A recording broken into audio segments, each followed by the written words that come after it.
Hello guys, good afternoon. Meron na akong share sa inyo guys. Nakita na ba itong ginagawa namin?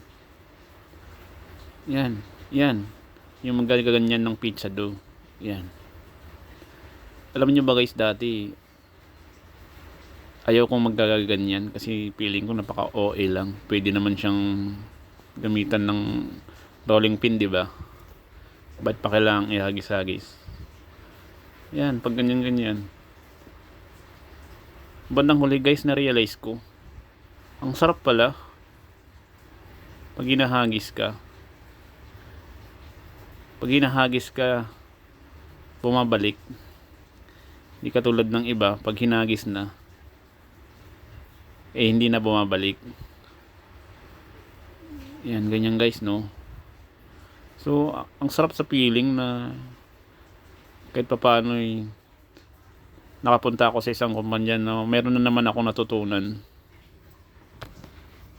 Yan. Dati guys, di ko talaga alam yung magaganyan. Dati ginagawa ko, sinisiter ko na lang. Tapos minamark ko siya ng 12 by 12 na bilog. Tapos saka ko iluluto. Mas madali, di ba? Mas madali nga naman, lalong-lalo kung maraming kang gagawin. So, hindi pala maganda yung guys. Kailangan pala may proseso. Lahat ng bagay may proseso. Ayan, ganyan. Ang sarap sa feeling pag ganyan. Pag inahagis mo siya. Tapos hindi siya nabubutas. Diba? Ang sarap. Ayun, sa sobrang sarap nalaglagan guys. Nalaglag yung sa akin guys. Tapos gaganyanin ko lang yan ulit. Pagkatapos papaalsahin ko ng konti, bibilogin ko lang. Yan. Tapos balik sa normal na.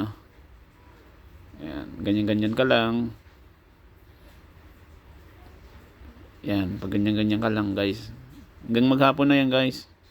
Yan na lang yung gagawin namin. Kasi nga wala naman ibang gagawin.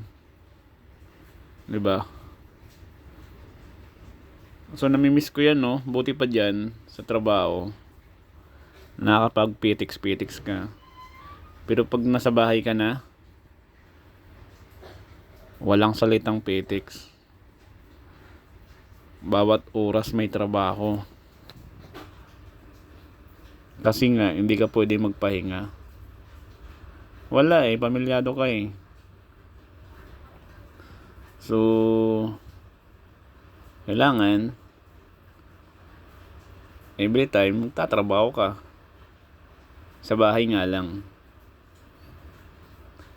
At saka hindi ako pwedeng magaganin yan sa bahay guys. Kasi more on customized lang kami. Pastries. Wala kaming pizza doon ng ginagawa. Ayan. Ganyan-ganyan lang guys. So hanggang dito na lang guys, no? Sasabihin ko. Wala na nga akong masabi. Alam kong nahahalataan nyo na yan. So, panoorin nyo na lang guys. Para maintindihan nyo yung sinasabi ko. Kung gaano siya kasarap. Maraming salamat sa inyo guys. O nga pala guys, palambing naman. Baka pwedeng pa-share and follow naman kami. Para mas marami pa kaming videos na may i-upload guys. Maraming salamat sa inyong lahat.